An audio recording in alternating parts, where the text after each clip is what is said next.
Welcome to the College Stats Chapter 5 review. Number 1.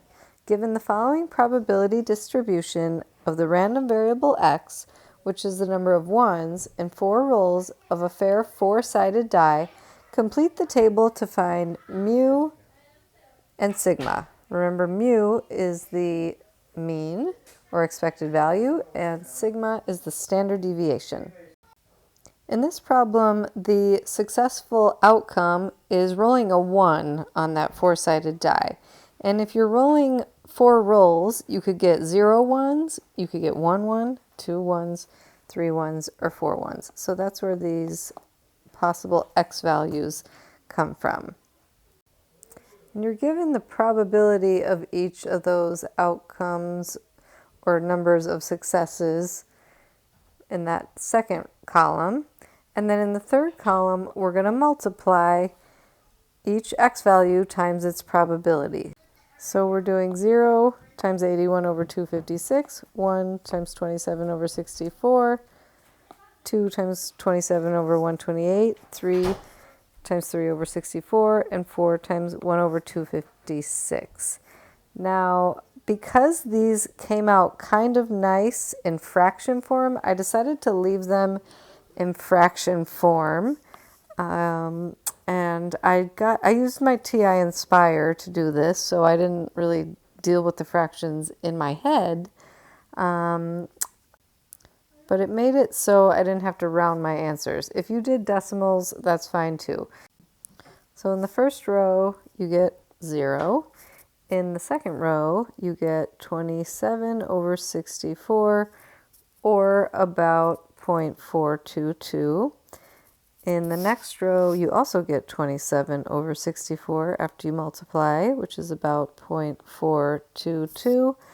The next row, you're going to get 9 over 64, which is about 0.141. And the last one, 1 over 64, or approximately 0.016.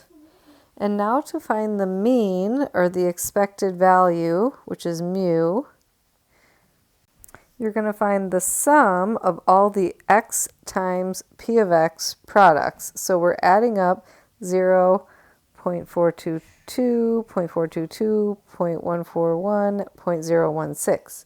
And if you do that, if you add the fractions, you get exactly 1. If you add those decimals, there's a bit of a rounding error, and you get about 1.001, which is a little bit off. And it's going to make our calculations moving forward easier if we use the exact answer, which is 1.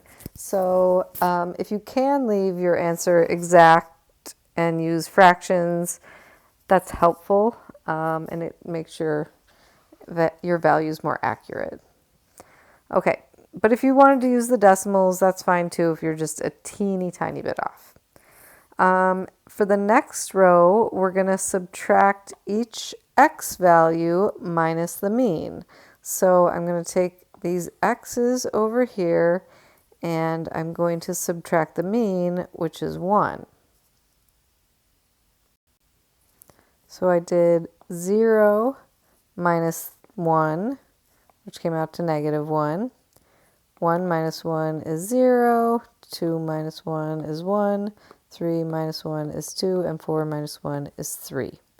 So it's the x values minus the mean. Next, I square those values. So -1 squared is 1, 0 squared is 0, 1 squared is 1, 2 squared is 4, and 3 squared is 9. And in the next column, I'm going to multiply those squared values by their probability. So we do 1 times 81 over 256, 0 times 27 over 64, 1 over times 27 over 128, 4 times 3 over 64, and 9 times 1 over 256. And Again, you could leave those in fraction form or you can change them to decimals. I do like exact answers, and if you add up those fractions, it actually comes out really nice and adds up to 3/4 or 0.75. If you had used decimals the whole time, something tells me you might be a tiny bit off of 0.75, again because of a rounding error. So that's the variance, the sum of all these values right here.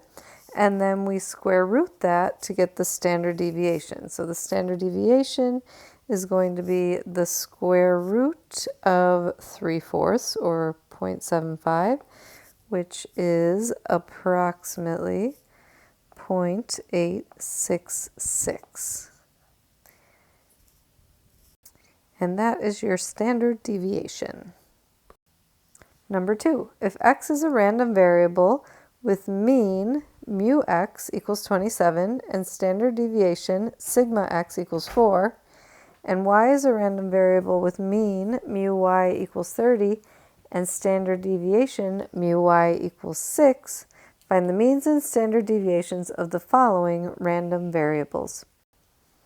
To find the mean of each of these, we're just going to substitute the corresponding means into these equations, and it's pretty straightforward. So I'm going to do the mean for each one first. So the mean, or mu of t, would be mu sub x plus mu sub y. And so I just find those values, 27 plus 30, which is 57. For mu sub z, I'm going to do mu sub y minus mu sub x. And that will be 30 minus 27, which is 3. For mu sub w, I'm going to do 5 times mu sub y minus 14. 5 times 30 minus 14 is 136. And mu sub v is 4 mu sub x plus 7 mu sub y. And that's going to be 4 times 27 plus 7 times 30, which is 318. So the mean or expected value is pretty simple. We just replace the corresponding means and simplify. The variance and standard deviation are a little more complicated. So with the variance, I'm going to find that first because the standard deviation will be the square root of the variance. So the variance of t, or sigma t squared, will be sigma x squared plus sigma y squared. So I'm going to square those corresponding variances, and I get 4 squared plus 6 squared, which is 52. Now the standard deviation of t is going to be the square root of the variance, which comes out to about 7.211. In the next one, I'm going to start with the variance of z, and I need to not only square the corresponding variances, but also their coefficients. And in this function, z equals y minus x, that's the same as z equals y plus negative 1x. So that x has a coefficient of negative 1, and I'm going to have to square that. The y has a coefficient of 1. I don't need to worry about that coefficient because 1 squared is still 1. So I'm going to square the standard deviation of y, and then I change that minus to a plus and put the negative in with the coefficient, and I square the negative 1 times sigma x squared. And And now I substitute the values, and we get 6 squared plus, well, negative 1 squared comes out to positive 1, and then plug in sigma x, which is 4 squared, and we still get 52, the same answer that we got above. And the standard deviation for z is, again, the square root of the variance, square root of 52, which is about 7.211 once again. Now, in the next one, we have a scale factor and a shift. The scale factor will affect the variance and the standard deviation, but the shift won't, because the standard deviation is a measure of spread. So if you shift the values, the measure of spread isn't going to change. So we are only going to take into account that scale factor, the 5, or the coefficient, and ignore the minus 14. So sigma w squared is going to be 5 squared times sigma y squared. And I ignore the minus 14, that constant, that shift. And that gives me 25 times 6 squared, which is 900. And then the standard deviation of w is the square root of the variance, which is 30. And the last one, the variance for v, we've got a coefficient of 4 and a coefficient of 7. Those both have to get squared as well. So I'm going to do 4 squared times sigma x squared plus 7 squared times sigma y squared. And that gives us 16 times 4 squared plus 49 times 6 squared, which comes out to 2020. And the standard deviation of v is going to be the square root of the variance. And that gives us approximately 44.944. Number 3. Mr. Wallach likes to go birdwatching while on vacation. On average, in a 3-hour period, he sees 5 purple-headed warblers. In a 3-hour period, what's the probability he sees 6 purple-headed warblers? This problem gave us a rate. He sees, in a 3-hour period, he sees 5 purple-headed warblers. When we see a rate, and a time period, that's an indication that we're going to be doing a Poisson distribution. And so we're going to need to find lambda. The rate that was given was 5, I'll just call them birds, per 3 hours. And I need to make sure that the time period in my question matches the time period in the rate. Otherwise, I need to adjust lambda. Now, this says a 3-hour time period, and that was what we were given in our rate, 5 birds per 3 hours. And as long as we have the right number or length of our time interval in the denominator, then the numerator will be lambda. So the lambda is going to be 5 in this case. And in a Poisson distribution, lambda is the mean or expected value. Now we're trying to find the probability that he sees 6 purple-headed warblers. So we want the probability that x is equal to 6. So since it's a specific number, we're going to do Poisson PDF, specific number indicating that it's going to be PDF, not CDF. So Poisson PDF, we find that in the calculator, and the calculator will prompt you to give lambda and x. So we're going to do Poisson PDF.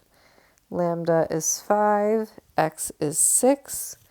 You plug that in and you get approximately 0.1462. Part B. In a 3-hour period, what is the probability he sees at least 3 purple-headed warblers?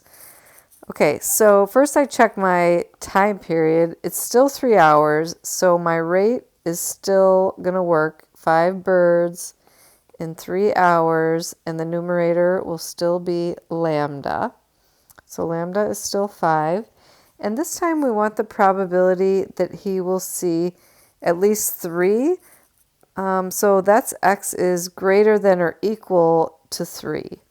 So this time I'm going to have a range of values. So instead of using the PDF, I'm going to do Poisson CDF. But I need an upper and lower limit, and I don't have an upper limit. So what I need to do instead is use the complement rule, where I do 1 minus the probability that he sees between 0 and 2 purple-headed warblers. So I want the probability that x is between 0 and 2. That's the 1 minus that probability, because that's the complement of x being greater than or equal to 3. And so I plug that in the calculator. 1 minus, I find the Poisson CDF. It's going to ask me for lambda, and then the lower, and then the upper limits. So it's going to be 1 minus Poisson CDF. Lambda is 5, and we're going from 0 to 2. And that gives us approximately 0.8753. In the next one, part C, in a 5-hour period, what's the probability he sees at least 1 purple-headed warbler? Well, this time our time period changed. So we're going to need to use a proportion to find a new value of lambda. I'm going to start off with the initial ratio I was given, 5 birds in 3 hours, and I'm going to set that equal to a new ratio where the time changes to 5 hours. And lambda, the new lambda, will be the missing value in the top of that proportion. To solve this, I can cross multiply and divide. So if I multiply my diagonal numbers and divide by the other number, 5 times 5 divided by 3 gives me 25 over 3. And that will be the new value for lambda. If I change that to a decimal, I have to round it. So I'm just going to leave it as a fraction because I don't like rounding. It makes things not exact. All right, now we want the probability that he sees at least 1. So that's the probability that x is greater than or equal to 1. So again, we're going to have to use the complement rule and do 1 minus the probability. Well, the complement of seeing at least 1 is seeing none. So we're going to do 1 minus the probability that x is equal to 0. And since that's one specific value, we can do Poisson PDF for that. So 1 minus Poisson PDF. My lambda value this time became 25 over 3, and my x value is 0. And that gives us approximately 0.9998. Number 4, suppose we roll 4 fair 8-sided dice. What's the expected number of ones rolled? When it asks us for the expected number, it's asking for the expected value, which is the mean. Now, in this problem, we are rolling 4 fair 8-sided dice. There are a set number of trials. That set number of trials tells us that it's a binomial distribution. And for a binomial distribution, mu, the mean or expected value, is equal to NP, where N is the number of trials. In this case, we have 4, we're rolling 4 dice, so N is going to be 4, and P is the probability of success.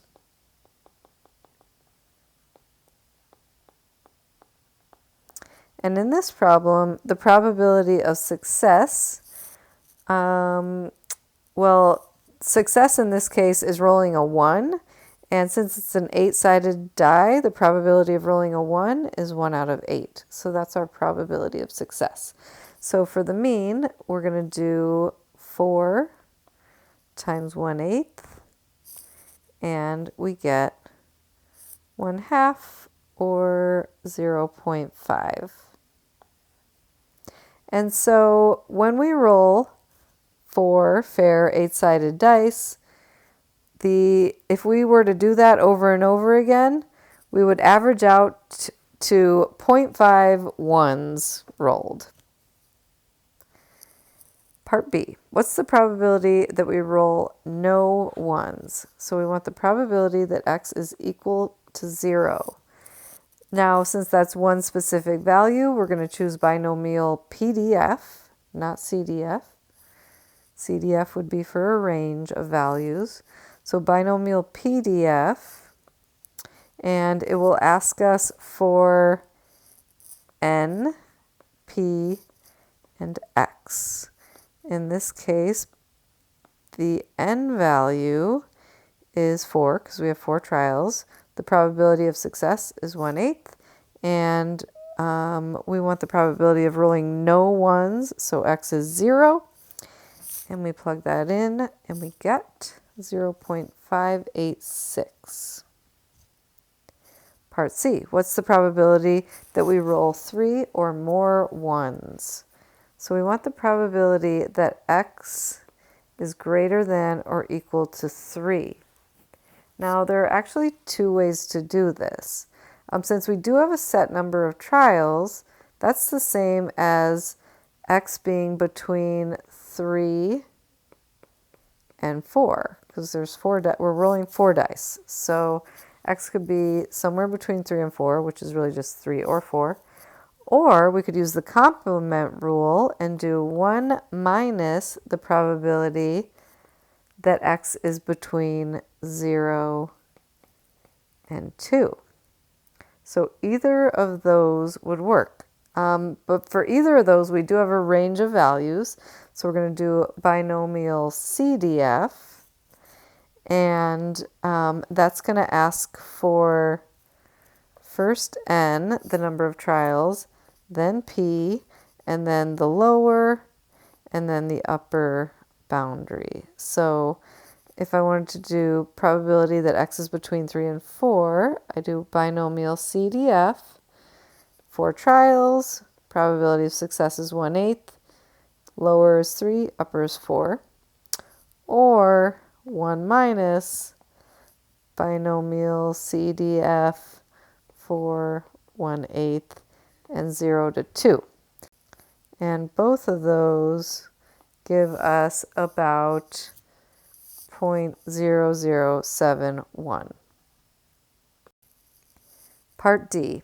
How many dice do we need to roll in order to be 90% sure that we roll at least 2 ones?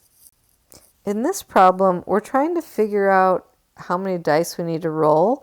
We're trying to figure out what N should be, where the probability of rolling at least 2 ones, where X is greater than or equal to 2, but we don't know our N value. So what we're going to do is we're going to play around with different values of N, and we're basically just going to guess and check until we get a probability of at least 90% or 0.9 or greater. Now, the probability of getting at least 2. Since I don't know how many trials, I don't have an upper boundary, so I'm going to have to use the complement rule. So I'm going to have to do 1 minus the probability that x is between 0 and 1. And I'm going to play around with different n values. So I'm going to do 1 minus binomial CDF, and I'm going to try different values of n. The probability of success is 1/8. My lower is 0, my upper is 1, and I'm going to plug in a bunch of different n values and just see what happens. Here's a screenshot of my TI Inspire, and as you can see, first I tried plugging in 20, and I only got a probability of about 0.73. I tried plugging in 25. I got about 0.83. I tried plugging in 29 for n. I got 0.89. That was pretty close. When I plugged in 30 for n, I got 0.90, which would finally be a probability of at least 90%, or we'd be at least 90% sure that we roll at least 2 ones.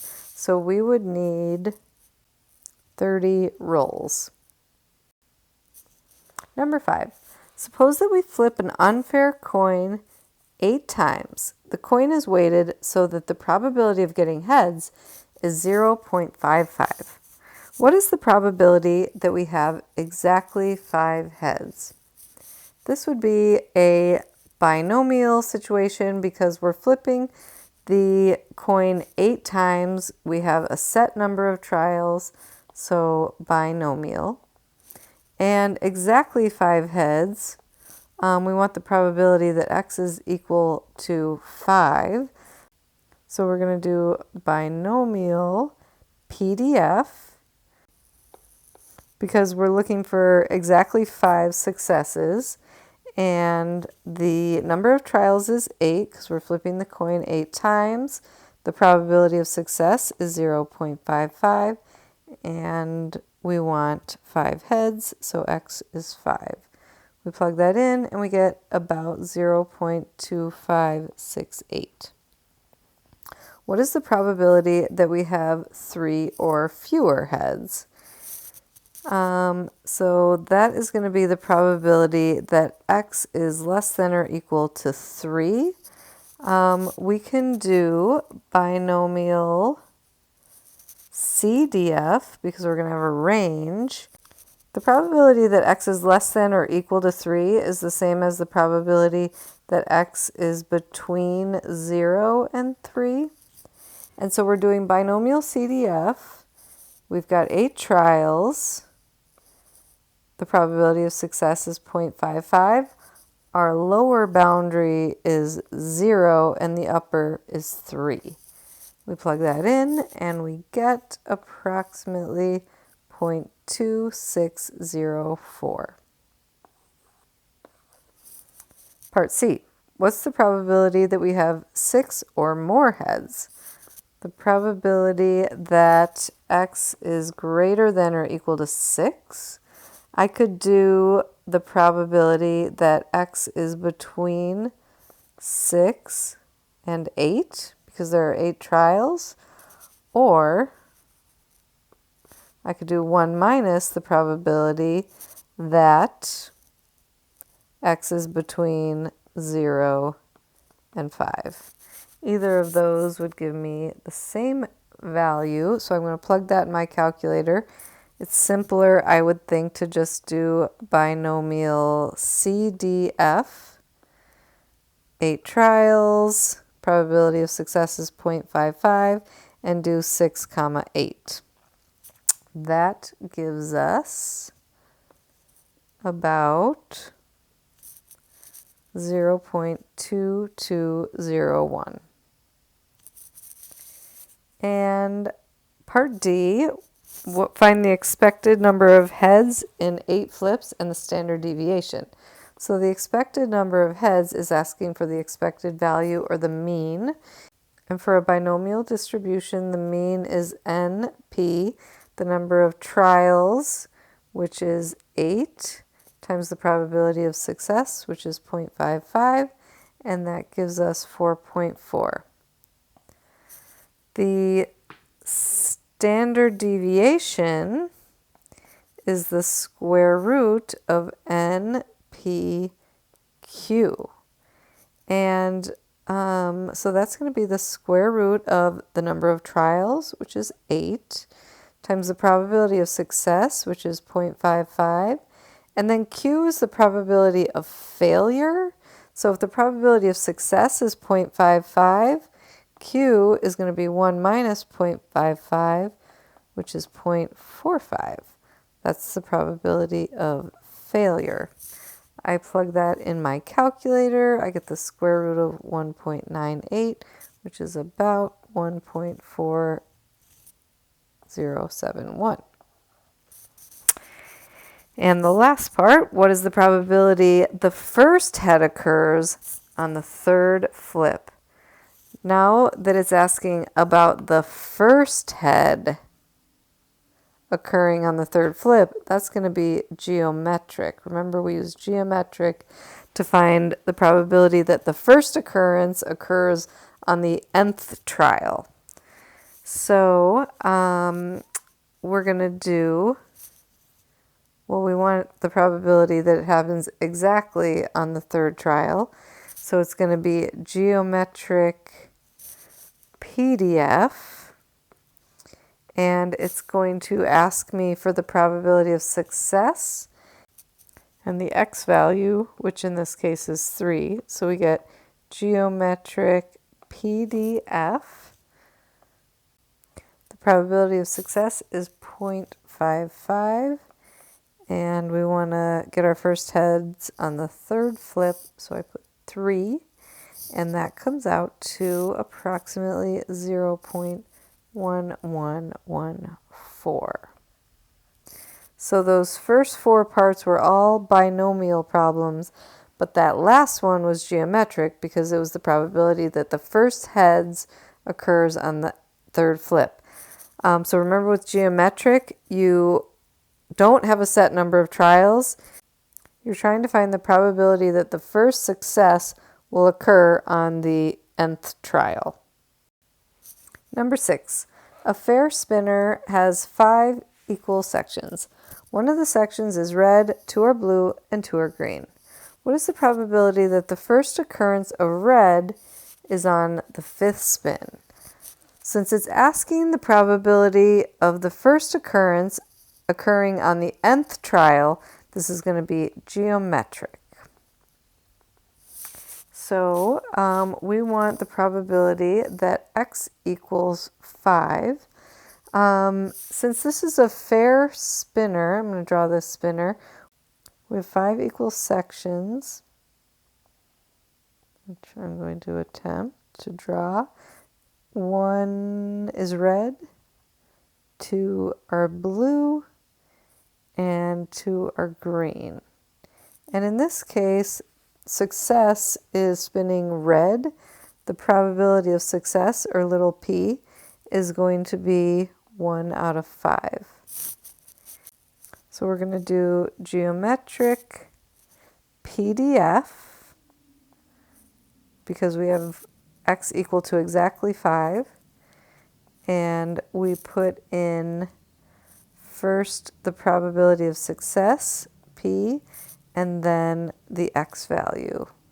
So geometric PDF, p is 1/5, x is 5, and that gives us approximately 0.08192. The next part, what is the probability that it will take at least 3 spins to land on red? So the probability that x is greater than or equal to 3. Now, since I don't have an upper boundary, I have to use the complement rule. So I do 1 minus the probability of x being between 0. Well, there would be no point in having 0 with geometric because you have to actually make an attempt. So for geometric, we start at 1. If you accidentally start with 0, it gives you the same value. And your calculator, by default, does put 1 in as the lower boundary. for geometric.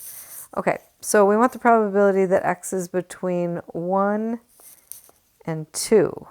1 minus the probability that x is between 1 and 2, which is the complement of the probability that x is greater than or equal to 3.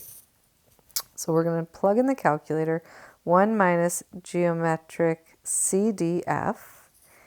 The probability of success is 1/5. And our lower boundary is 1. The upper is 2. And that comes out to 0.64. And part C, what is the expected number of spins needed to land on red? The expected number, or expected value, is the mean, or mu. And for geometric distribution, that is 1 over the probability of success.